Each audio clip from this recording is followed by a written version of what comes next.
Para musisi lokal kini menjadi konten kreator dan memanfaatkan media YouTube sebagai ruang aktualisasi diri, sekaligus ladang bisnis yang menjanjikan. Sementara itu, untuk bertahan di tengah pandemi COVID-19, pengusaha mie memanfaatkan kemudahan teknologi agar omset tetap bertahan. Itulah sekilas rangkuman berita dan cerita yang berhasil kami rangkum untuk Anda. Bersama saya Silviana Febrianti, inilah Lintas 7, program news yang tak hanya sekedar menampilkan berita.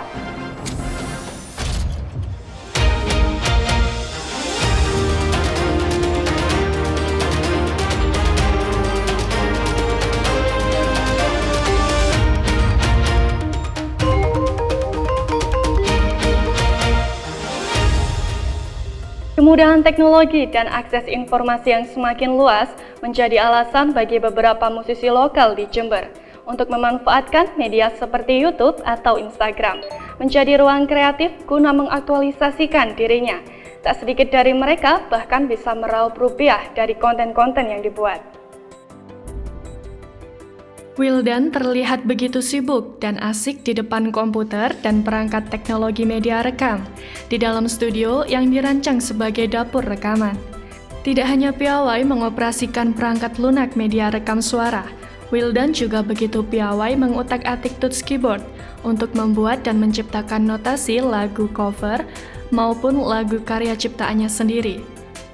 Wildan tidak sendirian, bersama dengan rekan-rekan musisi lokal lainnya. Selama hampir 2 tahun ini, Wildan aktif menjadi konten kreator musik dengan platform YouTube menggunakan nama channel Stampat Garage. Stampat Garage sendiri dibuat sebagai channel musik dengan niat yang positif, yaitu memberi ruang eksistensi bagi para penyanyi di Jember untuk menyalurkan bakatnya. Tidak hanya rekaman suara, para penyanyi ini juga dibuatkan video klip untuk menunjang karyanya. Menariknya, sistem kolaborasi antara Stampat dan para penyanyi yang terlibat dilakukan secara profesional. Hal ini sesuai dengan visi dan misi dari Stampat yang ingin menciptakan suasana industri kreatif yang sebenarnya. Tidak hanya menjadi ruang kreasi, channel Stampat juga sudah menjadi ladang bisnis bagi Wildan dan kawan-kawan. Beberapa produksi pesanan, baik lagu maupun musik untuk kebutuhan company dan produk iklan pernah dibuat. Hal inilah yang menjadikan Wildan sangat serius menggarap setiap produk musik yang dikerjakannya. Kalau di channel Stampat memang sampai saat ini ada monetize, cuman tidak banyak. Jadi kita lebih fokus ke arah offline. Jadi selama ini sambil kita cover, ternyata banyak proyek-proyek masuk juga, alhamdulillah. Dari seperti film, pre-production, aransemen, bikin jingle, dan sebagainya.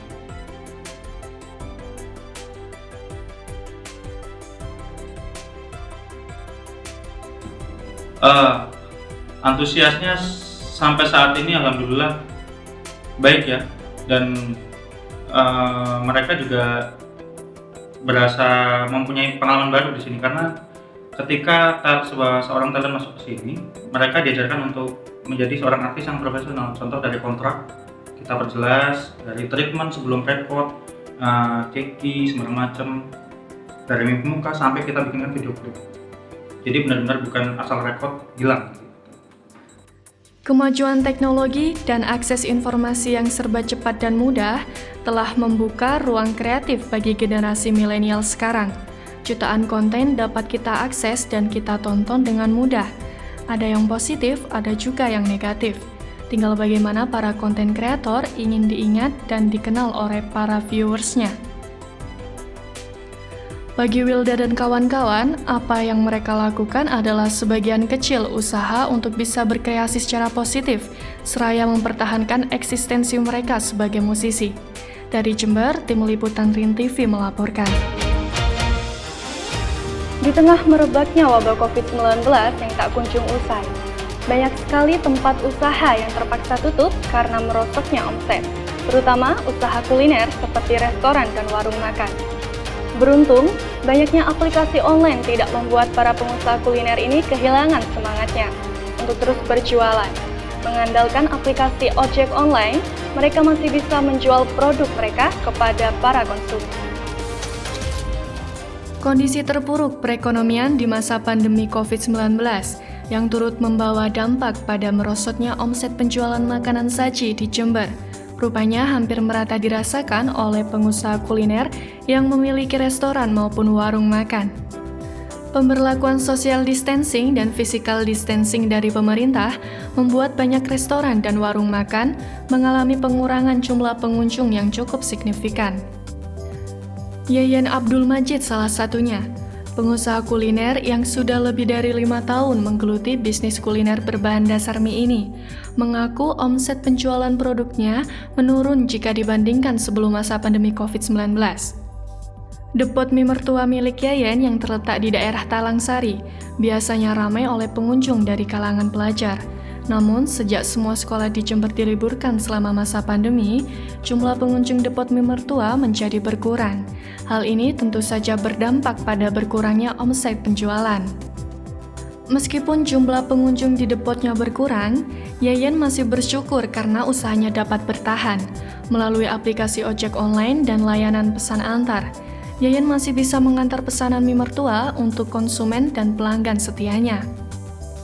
Alhamdulillah, dengan adanya pandemi COVID-19 ini, atau yang terkenalnya corona ya. Alhamdulillah masih jalan. Kita kebantu dari pesanan-pesanan online, pesanan-pesanan online seperti Gojek, ada GoFood di situ, ada GrabFood, dan ada ojek-ojek online yang lokalan lah. Kita kebantu di situ. Ya alhamdulillahnya masih ada lah yang order atau beli mie masih ada. Harapannya sih nggak muluk-muluk ya. Aku bisa paling tidak bisa bikin kedai mie mertua tambah besar lagi. Saya buka cabang di mana-mana.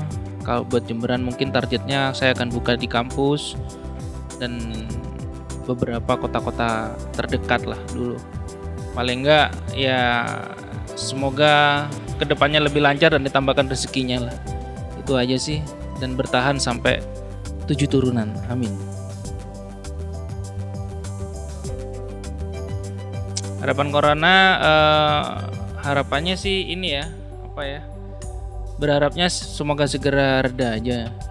Ya, buat sahabat-sahabat semua, teman-teman pebisnis, kita harus tetap positif. Kita tetap melakukan step-step secara aturan yang diberikan pemerintah. Yang paling jelas kita harus sering cuci tangan, jaga jarak, jaga kebersihan, dan selalu berdoa kepada Allah Subhanahu wa taala. Udah, itu aja. Buat teman-teman, sahabat-sahabat, saudaraku semua yang ada di khususnya daerah Jember dan se-Indonesia, buat teman-teman yang suka pedas tapi nikmat, nah buruan ya ke kedai mie mertua, oke? Di sini ada yang pedas, ada juga yang tidak pedas, dan yang pasti di sini rasanya rempah nusantaranya kerasa banget, asik. Dan yang pertama halal sekali dan 100% murah dan halal. Bertahan di tengah pandemi COVID-19, bagi para pengusaha adalah beban berat karena harus menanggung para karyawan yang menggantungkan hidup mereka dari keberlangsungan usaha. Di kedai mie mertua ini, jadi kemarin-kemarinnya sebelum puasa, kita juga sering makan di sini. Bagi kita sendiri ini menjadi 2 fungsi kedai mie mertua ini. Selain menjadi makanan ringan, itu enak juga dikonsumsi untuk istilahnya lauk pauk, sandingnya dengan nasi gitu.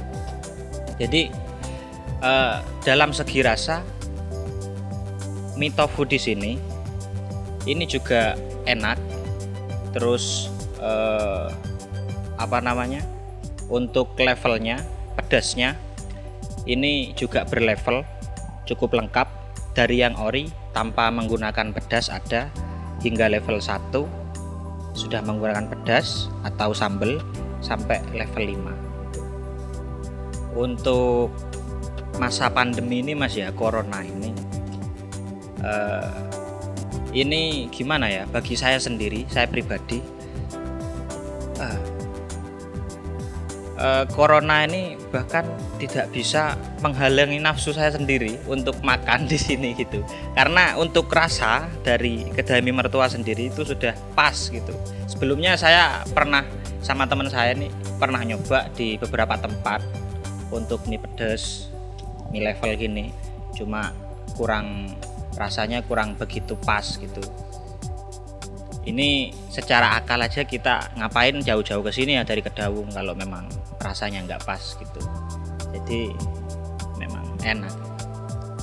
Tidak, alhamdulillah tidak, karena di kedai mie mertua ini saya rasa sudah lengkap ya. Jadi dari segi kebersihan sudah komplit, tempat cuci tangan ada, habis itu juga menjaga jarak atau social distancing antara si penjual sama pembeli juga sudah dijaga gitu. Tempatnya juga enak di sini, pas. Karena itu, Yayan sebagai salah satu dari sekian banyak pengusaha kuliner di Jember berharap agar masa pandemi COVID-19 segera berlalu dan kondisi perekonomian kembali normal. Dari Jember, tim liputan RIN TV melaporkan. Tidak semua tempat usaha tutup selama masa pandemi COVID-19 ini. Beban operasional dan gaji karyawan yang harus dipenuhi menjadi alasan bagi sebagian perusahaan di Jember yang masih beroperasional. Salah satunya Studio Wakazi yang kembali beroperasional setelah lebih dari 2 bulan masa awal pandemi kemarin harus tutup dan meliburkan sebagian karyawannya. Meskipun masih buka dan beroperasional, Studio Foto Wakazi yang terletak di Jalan Cendrawasih, Slawu, Jember hanya menerima klien dan konsumen dalam jumlah yang terbatas.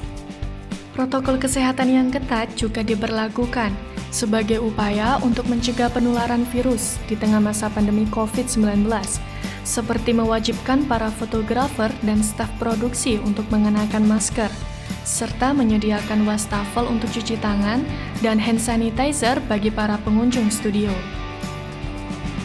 Selain itu, pihak manajemen memutuskan hanya melakukan layanan sesi foto terbatas dan tidak menerima sesi foto grup di atas 10 orang. Secara omset, tentu saja di kondisi ini sangat merugikan perusahaan. Omset studio menurun drastis sejak adanya pandemi COVID-19, terlebih selama 2 bulan dari bulan Maret sampai bulan Mei 2020. Studio diliburkan untuk mematuhi imbauan pemerintah. Diliburkannya sekolah oleh pemerintah juga ikut memberi dampak karena sebagian klien studio berasal dari kalangan pelajar dan generasi milenial.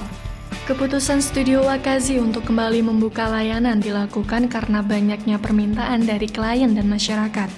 Selain itu, bagi manajemen adalah cara untuk bertahan, memenuhi kebutuhan operasional dan gaji karyawan. Setiap hari, kurang lebih 10-15 klien yang melakukan booking. Namun, karena pemberlakuan kebijakan untuk membatasi jumlah klien, hanya 3-4 booking saja yang dilayani. Itu pun hanya klien yang dianggap memenuhi syarat kebijakan dari manajemen. Pendapatan kami sebelum ada pandemi dan sesudah ada pandemi, alhamdulillah menurun ya. Gitu. Kalau masalah lockdown, sebelumnya sudah diterapkan. Masa awal-awal ada pandemi itu sudah diterapkan. Artinya karyawan Wakazi waktu itu kerja di rumah masing-masing sekitar kalau nggak salah 1 minggu gitu. Namun setelah itu, setelah ada pelonggaran dari pemerintah, kami kerja seperti biasanya, artinya masuk ke studio seperti biasanya, akan tetapi tetap menjaga protokol kesehatan seperti memakai masker, terus cuci tangan, yang jelas mandi dulu sebelum berangkat, seperti itu. Nah, untuk pelanggan sebelum datang ke studio, waktu booking itu sudah kami himbau untuk datang ke sini memakai masker, juga di depan sudah kami sediakan tempat cuci tangan sama sabunnya juga, bahkan di depan ada tempat mandinya, barangkali mereka belum mandi datang ke sini bisa mandi dulu, seperti itu. Di dalam juga jarak antara fotografer dengan klien juga dijaga seperti itu. Yang jelas kesehatan bagi kami itu tetap yang utama. Itu. Harapan. Untuk harapan kami sih ya semoga pandemi ini cepat berakhir, kehidupan kembali normal seperti sedia kala, ekonomi kembali membaik, dan yang jelas dan yang paling utama pendapatan Wakaji Studio ya kembali seperti semula lah, kalau bisa lebih meningkat seperti itu. Wisata, sektor kreatif memang menjadi sektor yang paling terpuruk sejak masa pandemi COVID-19. Banyak cara dilakukan oleh perusahaan yang bergerak di sektor ini untuk dapat terus bertahan. Kita kesini dalam rangka foto studio buat kenang-kenangan karena kita sudah lulus sekolah. Ya takut, tapi kita sudah mematuhi anjuran dari pemerintah. Untuk mencuci tangan sebelum melakukan sesuatu, untuk menggunakan hand sanitizer, dan kita perjalanan menuju ke sini kita juga menggunakan masker. Dan sesampai di studio, kita dianjurkan untuk cuci tangan terlebih dahulu, menggunakan hand sanitizer, terus kita juga melepas masker. Nanti kita perjalanan pulang juga pakai masker seperti biasa. Harapannya ya semoga virus ini cepat selesai dan kita bisa melakukan aktivitas seperti biasanya. Seperti Wakazi yang kini mencoba berdamai dengan keadaan. Dari Jember, tim liputan RIN TV melaporkan. Pemirsa, banyak cara bisa dilakukan untuk peduli kepada sesama, terlebih di tengah kondisi sulit seperti saat ini. Seperti yang dilakukan oleh seorang desainer grafis yang satu ini, di mana ia berhasil mengumpulkan donasi dari program kartun 1001 Wajah yang dibuatnya. Pandemi COVID-19 terus mendorong munculnya rasa kepedulian terhadap sesama. Beragam cara pun dilakukan oleh berbagai kalangan di Jember untuk ikut andil meringankan beban warga yang terdampak, terutama warga yang masih berada di bawah garis kemiskinan.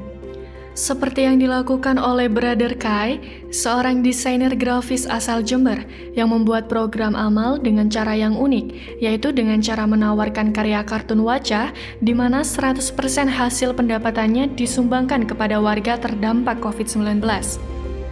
Program yang bertajuk Kartun 1001 Wajah, Satu Wajah untuk 1001 Senyum Indonesia ini merupakan bentuk rasa simpatinya melihat kondisi yang terjadi saat ini.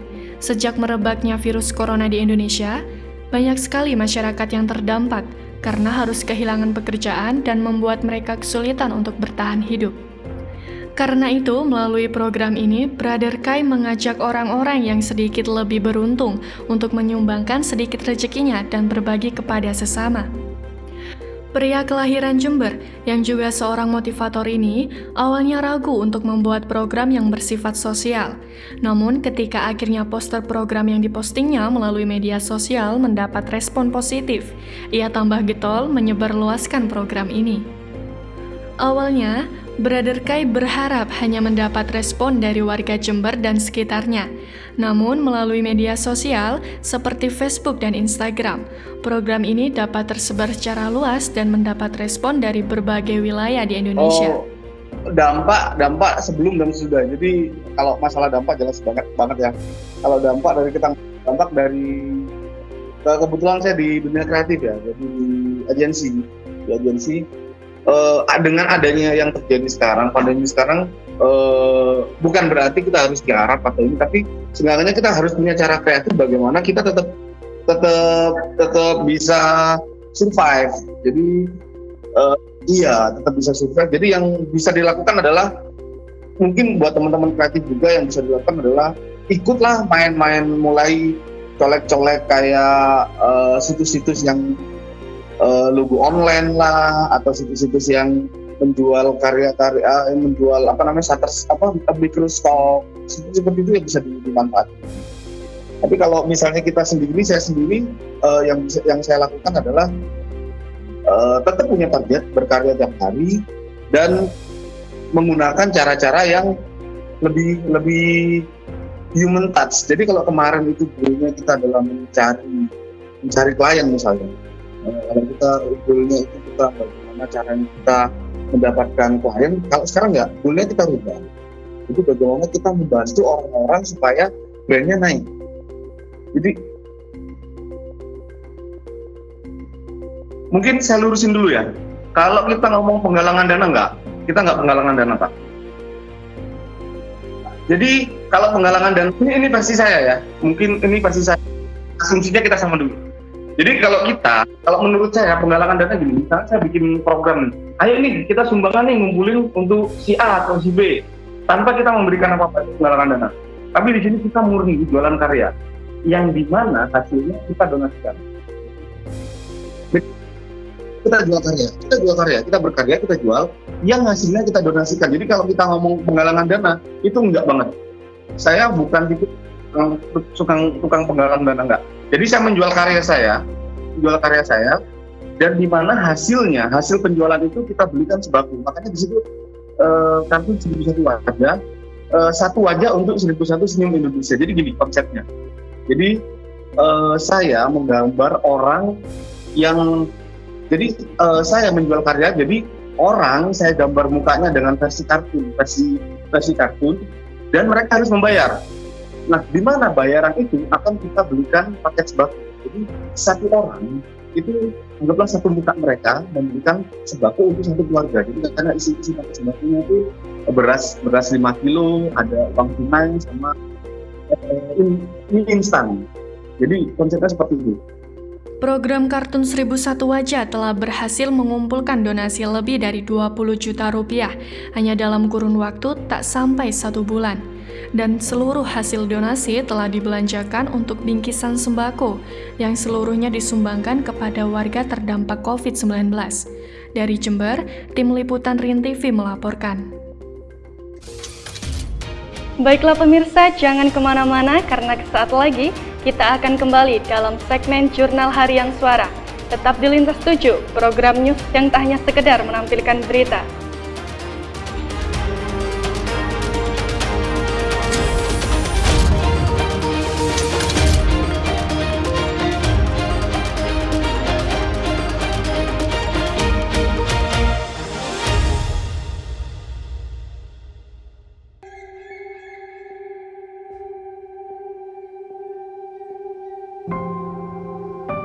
Saya selalu percaya langkah kaki akan meninggalkan jejak-jejak.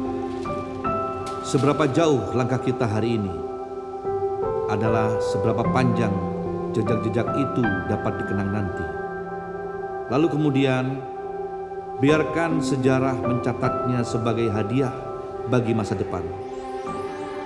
Dan perjalanan menuju masa depan adalah milik mereka yang sedang tersenyum kepada sebaik-baiknya harapan dan setinggi-tingginya cita-cita. Seperti pohon yang ditanam sekarang dan tumbuh menjulang di waktu mendatang. Masa depan adalah tentang kita yang menanam harapan untuk dipetik oleh mereka kelak sebagai warisan peradaban.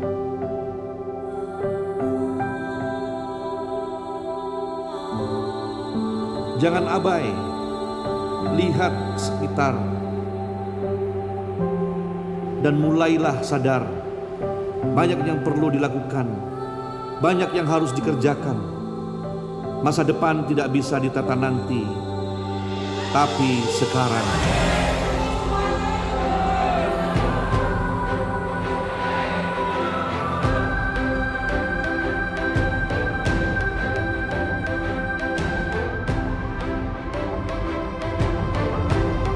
Jangan biarkan mereka yang tersenyum kehilangan harapan dan cita-cita karena sesuatu yang tidak disiapkan dengan baik. Kita punya tanggung jawab dan peran yang sama terhadap masa depan untuk terus membentuk senyum yang merekah dan tidak lagi bertemu susah. Tidak cukup hanya diam, lakukan sekarang, karena saya percaya berbuat untuk hari ini adalah berbuat untuk masa depan. Nama saya Hendy Siswanto, dan ini adalah kisah kita semua untuk masa depan yang cemerlang. Wis wayai benai Jember.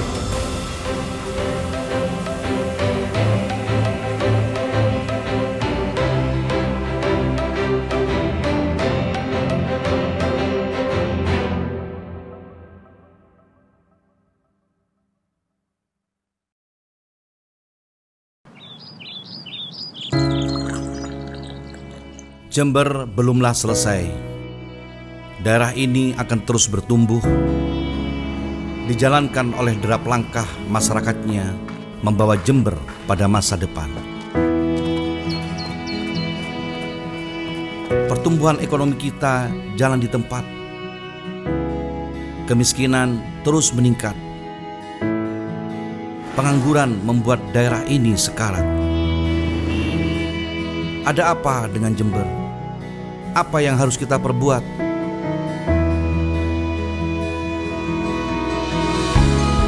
Kemajuan daerah ini ditentukan oleh siapa diri kita. Ya, kita adalah petani, nelayan, pedagang, guru, murid, santri, buruh. Semua kita harus berbuat. Setiap kita menyumbangkan pertumbuhan bagi daerah ini. Wis wayahe benahi Jember.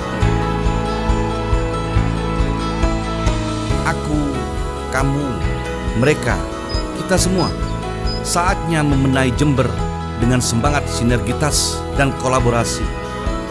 Semua potensi diri dan daerah kita satukan, maka kita akan tumbuh pada sebuah kemajuan ekonomi, melaju pada kehidupan yang lebih baik. Pemerintahnya harus kondusif, semua elemen bahu-membahu, eksekutif dan legislatif berbuat untuk rakyat. Kita perlu meningkatkan investasi masa depan pada keunggulan yang kita miliki. Jember ini kaya akan sumber daya manusia, budaya dan alamnya. Daerah ini harus saling terhubung dengan infrastruktur yang mapan. Roda ekonomi akan melesat kencang. Tak boleh lagi ada yang kesulitan, tak bisa sekolah, tak bisa berobat, apalagi tak bisa makan. Tak boleh lagi ada yang menyuruh bersabar. Kita raih semua itu secepat-cepatnya. Kita mulai hari ini. Saya, Hendy Siswanto, bakal calon Bupati Jember, berdiri bersama Anda semua menuju Jember yang cemerlang. Wis wayahe benahi Jember.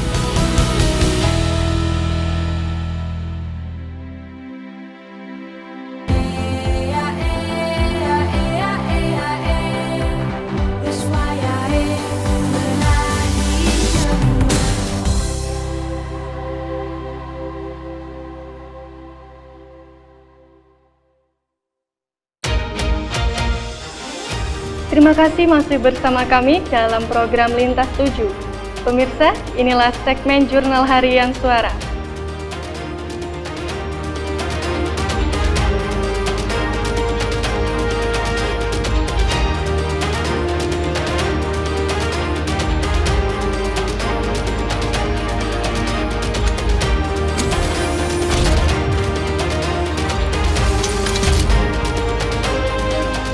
Program berbagi beras kepada warga tidak mampu yang dilakukan oleh Haji Hendy Siswanto terus bergulir.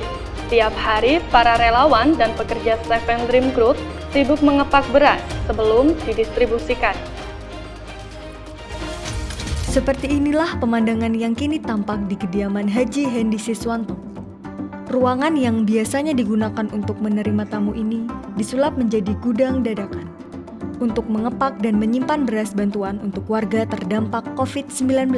Setiap hari, para relawan HSC atau Hendy Siswanto Center bersama dengan karyawan Seven Dream Group melakukan proses packing beras sebelum didistribusikan ke berbagai wilayah yang ada di Kabupaten Jember. Menurut Septa Anjois, salah satu relawan HSC, proses packing beras yang dilakukan tidak terlalu rumit. Setelah beras datang, para pekerja langsung mulai mengepak ulang menjadi paket-paket sak dengan ukuran yang disesuaikan. Setelah itu, tim melakukan pendataan untuk kemudian dibagikan kepada tim distribusi. Kurang lebih sekitar 10-15 orang pekerja dilibatkan. Hal ini menurut Septa dilakukan untuk memenuhi protokol kesehatan di tengah pandemi COVID-19. Sehingga para pekerja tidak terlalu berkerumun. Sebagai salah satu program untuk meringankan beban masyarakat yang terkena dampak pandemi COVID-19, Kegiatan berbagi beras oleh Haji Hendy Siswanto ini sudah menyentuh hampir ke semua pelosok daerah. Dalam sehari target packing kita 3.000 sampai 4.000 sak beras setiap harinya. Untuk pembagiannya yang dilakukan ini sudah lebih dari 15 kecamatan. Kita ngambilnya di kecamatan yang paling ujung dulu atau sebelah barat dulu, seperti Kecamatan Tanggul, Kecamatan Gumukmas, Kecamatan kalau sebelah timur itu Kecamatan Silo, termasuk juga Kecamatan Sukowono juga sudah kita distribusikan. Sehari pekerja yang dilibatkan itu ada sekitar 10 sampai 15 orang yang dilibatkan dalam proses pemakingan beras ini. Untuk proses atau datangnya beras ini diawali dari supplier datang ke rain collection, terus turun ke bawah, ke rumah bawah. Nah, setelah turun ke rumah bawah, mulai teman-teman 10-15 orang ini sudah mempunyai job listnya masing-masing, sudah mulai melakukan pengepekan atau packing beras ulang. Contohnya 5 orang itu bagian penata untuk dimasukkan ke dalam sak ulang atau resak ulang. Yang kedua ada bagian pemanasnya. Setelah semuanya terkumpul, baru kita hitung, kita data.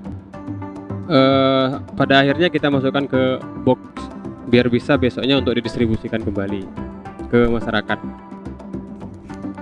Sebanyak 3.000 sampai 4.000 paket sak beras setiap hari diproduksi dan didistribusikan untuk membantu masyarakat yang kurang mampu di Jember. Dari Jember, Tim Liputan RIN TV melaporkan. Beralih ke jurnal selanjutnya. Salah satu program rutin sosial Haji Hendy Siswanto pada bulan Ramadan adalah berbagi takjil dan makanan berbuka puasa. Di mana kegiatan ini selalu dinantikan oleh warga yang tinggal di sekitar kediaman Haji Hendy Siswanto di Kampung Ledok, Kaliwates, Jember. Sudah menjadi tradisi keluarga besar Haji Hendy Siswanto selalu membagikan takjil dan makanan berbuka setiap bulan Ramadan kepada para tetangga dan warga yang tinggal di sekitar kediaman Haji Hendy Siswanto di Kampung Ledok, Kaliwates, Jember.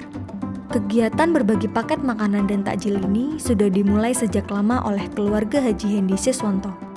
Karena itu, meskipun pada Ramadan tahun ini jumlah box paket makanan yang dibuat sedikit berkurang karena adanya larangan untuk berkerumun, kegiatan ini tetap dilakukan dan paket makanan hanya dibagikan kepada warga sekitar dan para tetangga. Warga yang tinggal di Kampung Ledok selalu menyambut antusias kegiatan berbagi makanan berbuka dan takjil dari Haji Hendy Siswanto. Selain mendapat makanan gratis, kegiatan ini ikut meringankan beban ekonomi bagi warga sekitar yang terkena dampak pandemi COVID-19. Menurut Eni Indah Lestari, staf dapur kediaman Haji Hendy Siswanto, setiap hari selama bulan Ramadan kemarin, ia bersama rekan-rekannya menyiapkan kurang lebih 1.000 paket makanan berbuka untuk dibagikan kepada warga dan karyawan Seven Dream Group.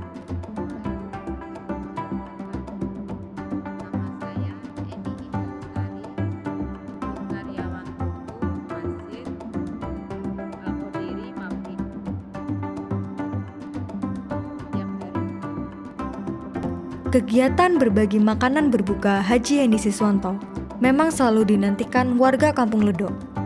Selain berbagi berkah dan bahagia, kegiatan ini menjadi wujud sikap gotong royong yang selalu disampaikan oleh Haji Hendy Siswanto kepada warga Jember. Dari Jember, Tim Liputan RIN TV melaporkan. Mengurangi kegiatan pertemuan dan perkumpulan karena imbauan social distancing pada masa pandemi COVID-19 ini, Haji Hendy Siswanto punya cara unik untuk menyapa masyarakat dan para pendukungnya. Bersama dengan Mbak Ning dan Dul Karim, dua penyiar senior asal Jember, Haji Hendy Siswanto menyapa masyarakat melalui siaran online yang dapat didengar lewat saluran YouTube. Uniknya, siaran ini menggunakan bahasa Madura yang menjadi bahasa sehari-hari mayoritas warga Jember. Bermaksud untuk dapat terus menyapa warga Jember dalam menyampaikan informasi dan sharing pengalaman, Haji Hendy Siswanto memanfaatkan media sosial dengan memproduksi karya rekam audio. Produksi rekam suara dalam kemasan podcast atau siaran online ini menjadi program alternatif Haji Hendy Siswanto untuk dapat terus menyapa warga Jember tanpa harus bertatap muka dan berkumpul. Terlebih di tengah masa pandemi COVID-19, di mana masyarakat diminta untuk tidak banyak membuat kerumunan. Bersama dengan Mbak Ning dan Dul Karim, dua penyiar senior khas Madura era 90-an, Haji Hendy Siswanto rutin setiap minggunya merekam materi edukasi, informasi, dan inspirasi yang dikemas dengan bahasa keseharian yang dibumbui celetukan komedi khas Madura.